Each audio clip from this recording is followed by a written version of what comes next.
Olá, pessoal. Então, nós estamos aqui hoje para gravar uma aula para vocês, né? Eu estou aqui para gravar uma aula para vocês sobre embriologia, onde nós estudamos, já vem estudando na histologia, que são os tecidos, então, tecido nervoso, muscular, esquelético, enfim, sanguíneo, vocês já estudaram. Agora nós vamos estudar, então, a formação dos organismos, né? Quais são as fases pelas quais eles passam para serem formados. Então, desde o processo de fecundação até a formação dos tecidos, né? Ectoderma, mesoderma, endoderma, sistema digestório. Então, vamos passar por todos esses processos. Então, vamos iniciar com o estudo da embriologia animal, que é o estudo, então, do desenvolvimento embrionário. Vamos ver também como que ocorre a formação do óvulo, a formação do espermatozoide, né? Num processo chamado de ovulogênese, no caso do óvulo, espermatogênese, no caso do espermatozoide. Então, vamos ver cada um desses processos. Então, basicamente, a gente tem aqui uma imagem, né, sobre o desenvolvimento embrionário. Então, a partir do momento que acontece a fecundação, que é a união do espermatozoide com o óvulo, o espermatozoide ele é uma célula móvel, muito menor que o óvulo. Ele é muito pequenininho, tem o flagelo, né? Tem o flagelo cheio de mitocôndrias que auxiliam ali na produção de energia para o flagelo conseguir se locomover muito rápido para chegar até o óvulo. Então, o espermatozoide ele se locomove, né? Em toda ejaculação, o homem libera milhões de espermatozoides que entram em uma luta desenfreada para poder chegar até o óvulo. E o óvulo é uma célula única, a mulher libera um óvulo somente por mês. Então, a mulher já nasce com mais de 400 mil óvulos, mas ela libera apenas um óvulo por mês. Então, essa corrida maluca dos espermatozoides é para poder encontrar esse único óvulo. Quando acontece da mulher liberar dois em um mês, que é muito raro acontecer, aí ocorre a formação de gêmeos. Nós vamos ver isso mais para frente também, que é um caso bastante interessante, né? A formação dos gêmeos. Então, nessa parte de embriologia, nós vamos ver tudo isso. Formação do óvulo, do espermatozoide, a formação de gêmeos, em todas as fases pelas quais o zigoto vai passar até formar um embrião. Então, a embriologia é a ciência que estuda o desenvolvimento dos animais, ou seja, desde o início, o processo de fecundação, desde o processo em que o momento em que o espermatozoide consegue romper toda a barreira ali no óvulo para poder entrar e depositar o seu material genético, né, dentro do óvulo, então esse é o processo de fecundação. Lembrando que os gametas, tanto o óvulo quanto o espermatozoide, são células haploides. Lembra que vocês estudaram lá na meiose? A meiose, ela é um tipo de divisão celular que está relacionada à formação dos gametas, formação do óvulo e do espermatozoide. Então, por isso que vocês estudaram antes, né, desse conteúdo, a divisão celular, né, a mitose e a meiose. A mitose é um tipo de divisão importantíssima para o crescimento, para a reparação de lesões, né? Quando você se fere, se machuca, o tecido vai ser reposto no lugar. Então, a mitose é importante para isso, para o crescimento da pele, do cabelo, da unha, multiplicação sanguínea, né? Formação de tendões, enfim, tudo aquilo que está relacionado ao nosso crescimento. Já a meiose é um tipo de divisão que forma os gametas, tá? Forma o óvulo e o espermatozoide. Então, é um tipo de divisão muito importante, porque ela está relacionada, né, com a variabilidade genética que a união do óvulo e espermatozoide permite, tá? Então, o espermatozoide tem 23 cromossomos que não estão pareados e o óvulo também tem 23 cromossomos. Eles vão se unir e, no caso da espécie humana, formar uma célula com 46 cromossomos, ou seja, ela se restabelece novamente uma célula diploide. Aqui são células haploides, células N. Aqui, no zigoto, eu tenho uma célula 2N, ou seja, uma célula diploide, com lote completo de cromossomos, ok? Então, continuando aqui. Então, esse processo importantíssimo ali, não só o encontro do espermatozoide com o óvulo, mas sim a entrada do espermatozoide nessa célula, né, grande que é o óvulo, esse processo, então, nós chamamos de fecundação. Então, continuando aqui. Tá, então de novo, o espermatozoide tentando entrar, né? Tentando encontrar aqui o óvulo. Então, o óvulo e o espermatozoide são células importantíssimas, como eu falei para vocês, e eles são formados em órgãos especiais, que são as gônadas, tá? No homem, nós temos os testículos, que são as gônadas masculinas. Então, mais precisamente lá dentro do epidídimo, que é um canalzinho todo enroladinho, ali dentro são formados os espermatozoides, né? Dentro dos testículos, lá no epidídimo. E aqui, as gônadas femininas, né? Das mulheres, são os ovários que vão produzir os óvulos, ou seja, vão liberar os óvulos, né? Porque a mulher já nasce, desde bebezinho, ela já nasce com 400 mil óvulos. É uma quantidade enorme. Então, ao longo da vida, ela não produz mais óvulos. Ela já nasce com 400 mil. E óbvio que ao longo da vida dela, ela não vai usar tudo isso, né? Não vão ser liberados todos esses. Mas existe até algumas fases, alguns momentos, alguns meses que a mulher acaba até mesmo não ovulando. Isso é normal acontecer. Ao longo de um ano, até 3 meses, a mulher acaba não ovulando. Isso acaba sendo um problema, né, para as mulheres que estão tentando, né, o processo de engravidar. Mas, enfim, isso é uma outra história. Então, as gônadas femininas, ovários, masculinas, testículos, onde são formados os gametas, né?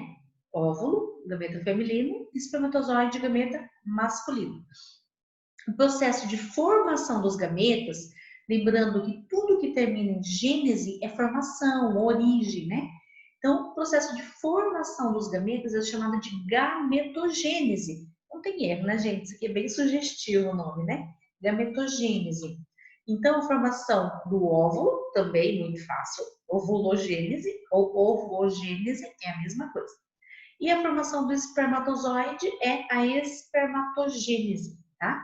Gênese, formação, origem. Então, processo de formação do espermatozoide, espermatogênese, e do óvulo, ovulogênese ou ovogênese, ok? Continuando aqui, então. Bom, aqui a gente tem a imagem. Então, assim, na espécie humana, como eu falei para vocês, as mulheres liberam por mês apenas um óvulo, certo? Somente um. Mas nos animais, como no caso aqui dos anfíbios, né, das rãs, dos sapos, das pererecas, elas liberam em cada processo ali, né, de atos de troca de gametas, né? O macho, ele não vai colocar dentro da fêmea, porque a fecundação aqui é externa, tá, gente?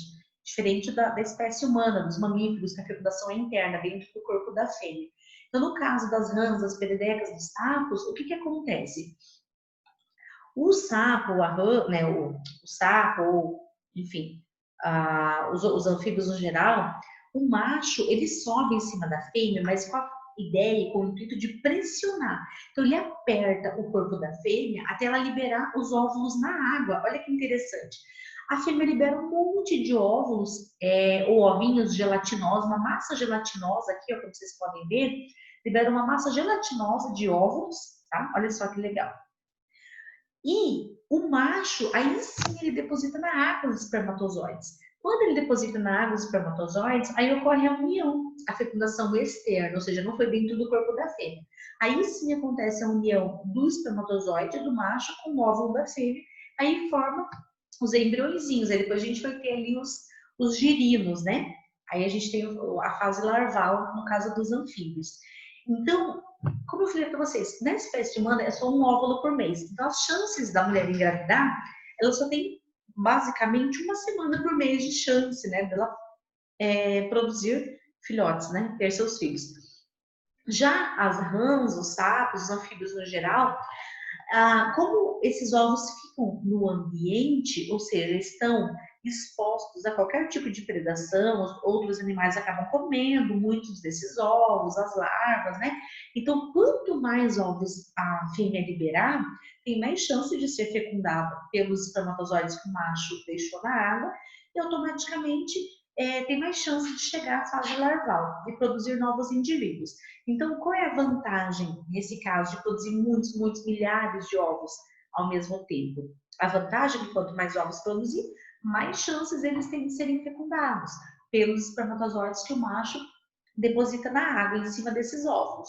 E ainda, depois de fecundada, ali com uma fecundação externa, essas larvinhas são produzidas. Claro que muitas são comidas por outros animais, mas algumas conseguem, então, chegar até a fase adulta, tá? Então, só para vocês entenderem aqui a formação, né? Aqui também ocorre a fecundação, mas nesse caso é externa, fora do corpo da fêmea, ok?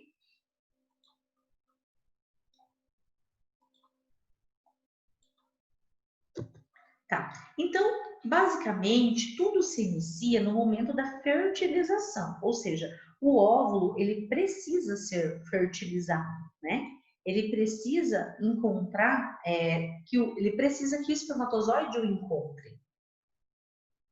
Então, tudo inicia no momento da fertilização ou fecundação, ou seja, o óvulo, né? Ele tem o espermatozoide vindo a seu encontro. Então, a partir do momento que aconteceu a fertilização, ou seja, a união do espermatozoide com o óvulo, né?